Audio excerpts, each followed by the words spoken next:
So Jan, you've been, I understand, working in the genealogy field, particularly with Aboriginal people for now 40 years?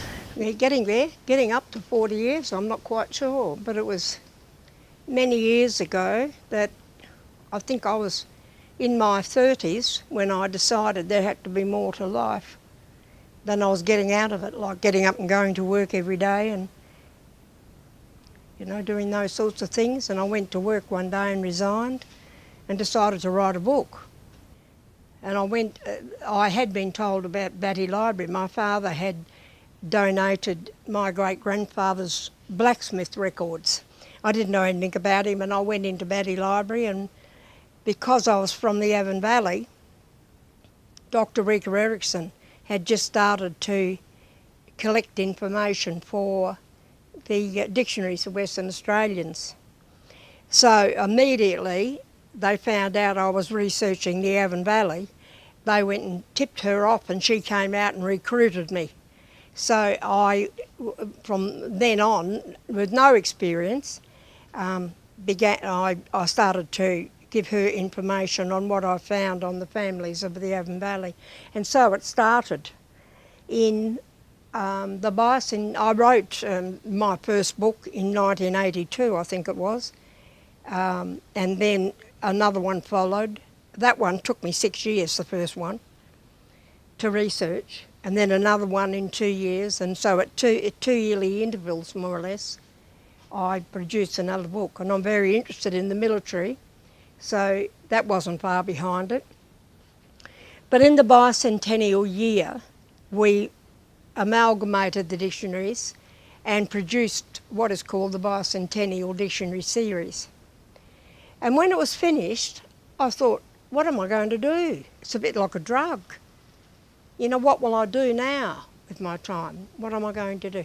And I thought, my mother had such an incredibly hard life. She had 10 children and 2 sets of twins, of which my twin sister and I were the youngest. And my twin sister, unfortunately, was killed when she was 22.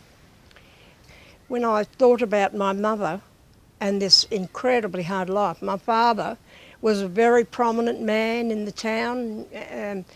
He was a drunkard, a gambler, and he used to just domestic violence was a name we grew up with. And I can remember incredible things, happening, of her getting beaten and all us little kids sitting there screaming. Anyway, I began to think about the Aboriginal women that I knew. I thought, it even brings tears to my eyes just thinking about it, when I thought about the life, when I thought about the parallel of my mother's life and their life. It's very sad. They had all these kids and they had this similar life of domestic violence, of no money, of trying to feed their kids. Same as Mum. My mother worked at every pub in town to get enough money, to feed us. And I could see these old Aboriginal ladies doing the same thing. So when the dictionary's finished, I thought, that's what I'm going to do. I'm going to record the lives of these Aboriginal mothers, because I'd written about mine. So that's what I did. Now I think I have 191,000 people in my database, and I honour those women with the life they have and the respect that their children, the awe that their children hold them in, just like the awe that I still hold my mother in, she was born at the turn of the century, and just amazing. And one day I was there researching, and I thought, I wish I had photos of these people, of all of them, every name. And I thought, but where can you get photographs? Nobody had cameras, and especially during the Depression years, no one. And the war years, they just couldn't afford that. And I thought, I know, mugshots.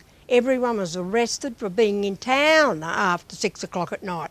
So they've got to be there. So off I went to the State Archives, and got the police gazettes, and there they were. So to be able to collect those photos would have cost me at the time something like $11 each, and I didn't have that sort of money. So I came home, and I was a force to be reckoned with when it came to permissions and things, and so I went to my local politician, who sent me to the Superintendent of Police, and he gave me permission to go to the police library, where I set myself up for 3 weeks with a computer and everything else and travelled each day, and I scanned 7,000 photographs. There they all were, beautiful photos, and I've had the most incredible experiences from those photos. Grown men sitting on my back step crying because they see their mother for the first time, because they were taken away from their families at the age of 2 and put in missions and never ever saw their mother. I've had the most remarkable experiences being able to reunite dislocated families, dislocated by the 1905 Act, you know, where the kids were taken away if they were part Aboriginal and part white.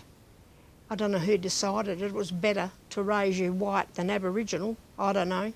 I think I've learned so much from the Aboriginal people, the wonderful loyalty and love and honesty shown to one another. That's what I've learned. It's a remarkable thing.